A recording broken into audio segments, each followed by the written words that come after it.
دا وخت پر پښتانه کام باندې مبارزه فرض ده چې موږ به مبارزه کوو او مبارزه به کامل مبارزه کوو. شمه صدۍ ده دغه د غلامۍ وخت بدل سوی دی. نن یې له تا خپله ژبه اخیستې ده، ته خپله مورنۍ ژبه نسې ویلی. دا په نن زمانه کې د غلامۍ تر ټولو هغه بدترین شکل دغه دی. ته به دلته پردۍ منصبې پر مخ باندې وړې، ستا د وطن د آبادۍ منصبې دلته نه یې لګوي. او چې څوک دلته ترهګري کوي، ترهګري ذهنیت یې وي، ترهګري پروموټوي، ویشي ځای یې وي، هغه بیا دلته وفادار وي. د هغه سره بیا دلته د دې ملک د ادارو اړیکې دي، تعلقات دي. دا بلا ما هم تباه کوي، تا هم تباه کوي او دا ټول وطن تباه کوي. هغه ورځ باندې به بیا پر دې وطن د دښمن د ظلم اخري ورځ وي، بیا به دلته پښتانه په خپله خاوره خپل اختیار ګرځي. هماغه سیمینار کې په تفصیل سره انشاءالله د دې کام پر وسایلو، د دې کام پر مسایلو باندې په تفصیل سره مجلس کوو. ټول خلک دې په تفصیل سره اوري او بیا به په شریکه باندې د خپل تنظیم د منظمتیا لپاره هلې ځلې کوو چې نه یوازې ستا وطن دوی ټول قبضه کړی دی، ستا پر خپله خاوره، ستا پر مدنیاتو باندې ستا حق نه تسلیموي. له تا یې خپله ژبه اخیستې ده، له تا یې خپل ثقافت اخیستی دی. تا په خپل وطن کې مزدورۍ ته نه لکوي، تا ته تعلیم نه درکوي، تا بې علمه ساتي. په ټول جهان کې ته بدنامه کړی د ترهګر په نامه یې معرفي کړی. او اوس حالات تر دې ځایه را رسېدلي دي چې بالکل په سپینه ورځ باندې مخامخ پښتانه وژني، د پښتنو سرونه پرې کوي او پر دې باندې پنجابي استعمار کاروبار روان کړی دی. تا وژني، ستا پر سر ډالر اخلي او بیا په هغه ډالرو باندې پنجاب یا پنجابي قوم ته چې دوی دې سهولیات ورکوي هلته پنجابي قوم په آبادوي. نو په داسې حالاتو کې ضروري ده اوله چې خامخا به یو څوک راپورته کېدل او د دې کام د ژغورنې خبره به کوله.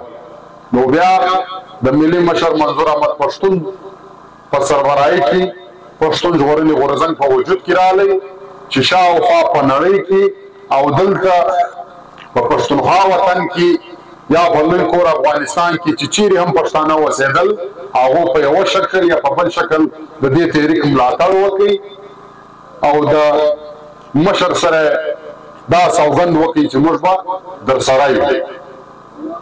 ولې په دې باندې عزیزانو هر سړی پوهېدی، هر سړی چې پر کومه علاقه اوسېدي هغه په دې پوهېدی چې دلته چې دغه یو بلا په موږ ورده سوې ده او دا بلا یوازې په پښتانه وطن باندې راسمه سوې ده، یوازې پښتانه وژني. نو دا یو مخنیوی غواړي.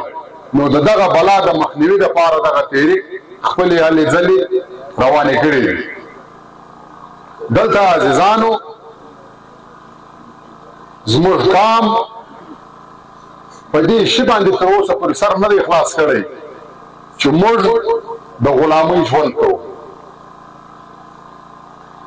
اصل کې دا وخت موږ ټول پښتون کام د غلام ژوند کوو. موږ غلامان یو. اوس هغه زمانه بدله سوې ده، هغه وخت بدل سوی دی. پخوا چې به کوم خلک ونیول غلامان کول به نو به هغو ته زولنې ورکړۍ ورچولې وې، پر هر غلام باندې به خپله یو ټاپه ولې وه، خپل نمبر به پر لیکلی و، نو هغه د غلامانو ژوند به کوئ. خو اوس چې 20مه صدۍ ده دغه د غلامۍ وخت بدل سوی دی. نن یې له تا خپله ژبه اخیستې ده، ته خپله مورنۍ ژبه نسې ویلی. دا په نن زمانه کې د غلامۍ تر ټولو هغه بدترین شکل دغه دی چې یو قوم په 20مه صدۍ کې خپله مورنۍ ژبه نسي ویلی. او شاوخوا په نړۍ کې چې څومره ملکونه دي یا څومره قومونه دي چې دا وخت ډېرې ترقي کړي دي، د هغو د ترقۍ اوله نقشه دا ده چې هغو بنیادي زده کړې په خپله ژبه باندې کړي دي. که هغه چاینا ده، که جاپان دي، که د یورپ مختلفه ملکونه دي، که امریکا ده، که څومره ملکونه دي چې دا وخت ترقي کړي دي، هغه ټول بنیادي زده کړې یعنې تعلیم، سکول، کالج دا د دوی په مورنۍ ژبه کې دوی زده کړې کوي، بیا دوی پر مخ باندې ځي. دلته ته خپله مورنۍ ژبه نسې ویلی. ستا ثقافت دلته د ترهګر د ثقافت په نامه باندې معرفي سوی دی. ستا ټول وطن یرغمال دی. ستا ټول وطن چې دی هغه بېروزګاره دی.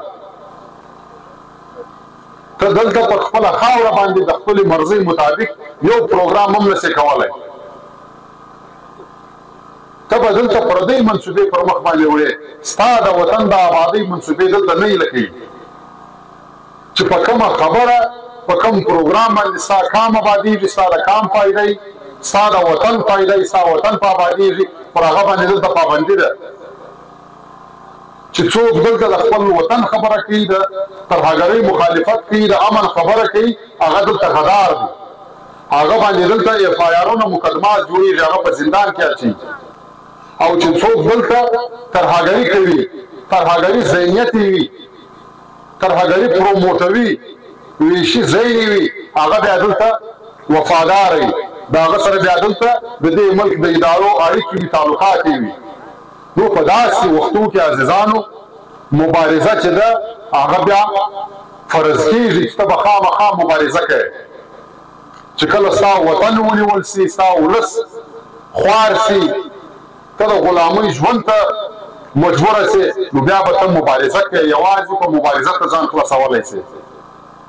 نو دا وخت پر پښتانه کام باندې مبارزه فرض ده چې موږ به مبارزه کوو او مبارزه به کامل مبارزه کوو چې هغه زموږ د کام او د وطن بیانیه پکښې وي، زموږ د کام او د وطن آبادي پکښې وي.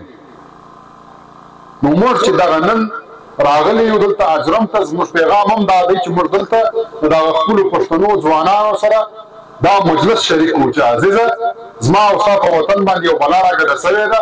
دا بلا یوازې زه نسم شړلی چې ما او تا یو بل ته لاس نه کړو، دا بلا ما هم تباه کوي، تا هم تباه کوي او دا ټول وطن تباه کوي. نو موږ به یو بل ته لاس ورکوو، دا خپل وطن به ژغورو. د دې دپاره عزیزانو موږ کلي په کلي، کور په کور، ګلۍ په ګلۍ باندې ګرځو، تر پښتنو دا پیغام رسوو. چې یو ځل تر پښتنو دا پیغام ورسوو، پښتانه په دې باندې پوه کړو چې دا ته وژل کېږې، دا ته تباه یې، دا ته برباد یې، دا ته بېروزګاره یې، دا د چا د وجې.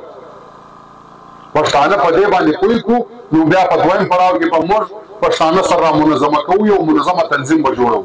چې بیا موږ منظمه تنظیم جوړ کړئ، بیا انشاءالله یو ملي مبارزه له موږ څخه غواړي چې منظمه تنظیم را سره وي. بیا موږ دغه ملي مبارزه کوو، خپل وطن ګټو، خپلواکي ګټو، پر خپله خاوره خپل اختیار ګټو. چې دا مو وګټل، بیا به دلته هر پښتون د سیالۍ ژوند کوي عزیزان.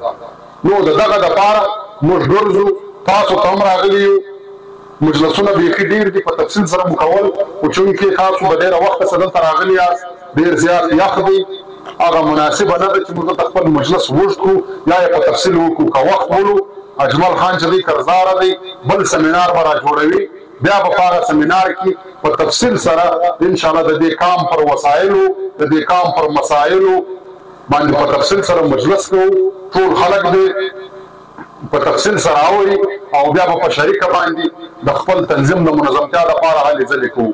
نو نن مو دغه مختصره خبر تاسو تر مخ کېښوله، مخکې ملګرو مجلس درته وکړئ، که ژوند مو بیا به راځو، خو دغه یو قول به تاسو هم کوئ. اجمل دی به هم دغه یوه پابندي کوي چې دلته په اجرم کې به کور کور ته ځي، دغه د تحریک پیغام به رسوي او دلته به یو منظمه تنظیم را جوړوي. داسې چې د پښتانه وطن په زراو علاقې دي، په هره علاقه کې موږ داسې منظمه تنظیمونه ولرو، علاقایي رټان ولرو، بیا بنیادي رټان ولرو. دا انشاءالله قول در سره کوو چې موږ په کومه ورځ په ټول وطن کې منظمه تنظیم جوړ کړي، په هغه ورځ باندې بیا د چا پلار هم دلته پر پښتانه ظلم نشي کولی. خو اوس مجبوري دا ده چې پښتانه پر سلو لارو تقسیم شوي دي. دښمن زموږ دغه کمزوري نیولې ده چې موږ پر سلو لارو تقسیم یو، نو دی دلته پر پښتنو باندې ظلم کوي او زموږ وطن یې نیولی دی. چې په کومه ورځ موږ په دې کې کامیابه شو چې دا ټول پاشلی کام موږ سره را یو ځای کړي، په هغه ورځ باندې به بیا پر دې وطن د دښمن د ظلم آخري ورځ وي، بیا به دلته پښتانه په خپله خاوره خپل اختیار ګټي. نو د تنظیم د منظمتیا پیغام مو تاسو ته راوړی وو، خواست دا کوو چې زموږ د تنظیم برخه جوړ شي او زموږ تنظیم را منظمه کړي، ابتدایي یونټان جوړ کړي، علاقایي یونټان جوړ کړي. دا زموږ د وطن په ګټه ده، دا به زموږ د روان نسل دپاره د یو ښه سباون سبب ګرځي. نور تاسو وخت نه اخلم، ډېره مننه، کور مو ودان.